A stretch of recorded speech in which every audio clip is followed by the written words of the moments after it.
Welcome to kitchen tips. இப்போ நம்ம வந்து மாங்காய் சீசனில் தேங்காய் மாங்காய் துவையல் செய்ய போகிறோம். மாங்காய் சீசனை நல்லா யூஸ் பண்ணிக்கோங்க. அதுக்கு வந்து பச்சை மிளகா 2, காஞ்ச மிளகா 1. ஃபஸ்ட்டு கடுகு, உளுந்து, வெந்தயம் போட்டு வறுத்து வச்சுருக்கேன். நல்லா ப்ரௌனாக வறுத்து வச்சுருக்கேன். அதுக்கப்புறம் 2 பச்சை மிளகா, காஞ்ச மிளகா அதையும் ஃப்ரை பண்ணி வச்சுருக்கேன். கடுகு, உளுந்து, வெந்தயம் அதை போட்டுக்கலாம். அப்புறம் பச்சை மிளகா, காஞ்ச மிளகா 2மே போட்டிருக்கேன். நான் 3 தான் போட்டிருக்கேன். ஒரு காஞ்ச மிளகா, 2 பச்சை மிளகா. நீங்கள் காரம் வேணும்னா இன்னும் 2 போட்டுக்கோங்க. மாங்காய், தேங்காய் அப்படியே பச்சையாக போட்டுக்கணும். பொடியாக வெட்டி கட் பண்ணி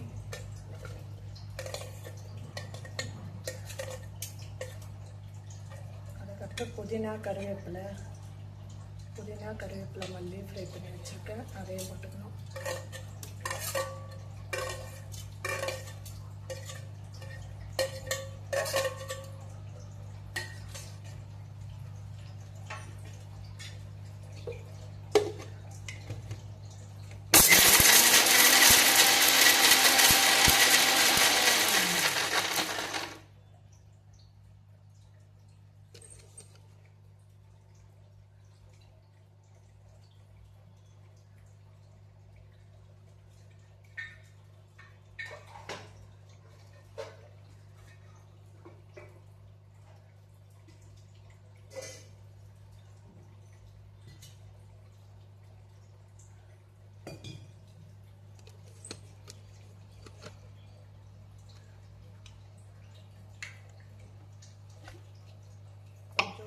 உப்பு,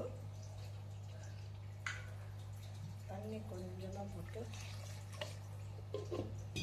நல்லா துவையல் அரைச்சி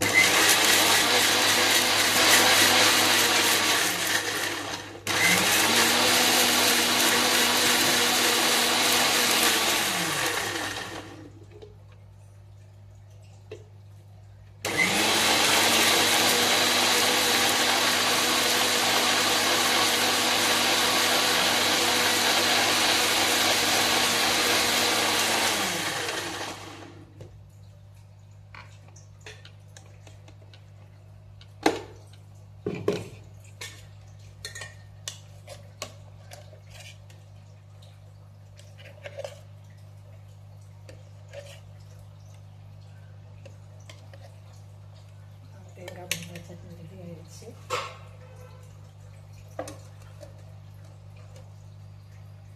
இது வந்து மாங்காய் மோர், பச்சை மிளகா, மாங்காய் மோர், புதினா, கொத்தமல்லி, கறிவேப்பிலை. இந்த சம்மருக்கு நல்லா ஃப்ரெஷ்ஷாக ஐஸ் கட்டி கொஞ்சம் போட்டு சால்ட்டு போட்டுக்கலாம். இந்த தேங்காய் மாங்காய் சட்னி, இதுவும் மோர், மாங்காய், இதுலேயும் மாங்காய். இந்த மாங்காய் சீசனில் மாங்காவை நல்லா யூஸ் பண்ணிக்கலாம். இந்த சட்னி தோசை, இட்லி, சூடாக ரைஸில் போட்டு நல்லெண்ணெய், நெய் ஊற்றி சாப்பிட்லாம். சூப்பராக இருக்கும். உணவே மருந்து. நன்றி.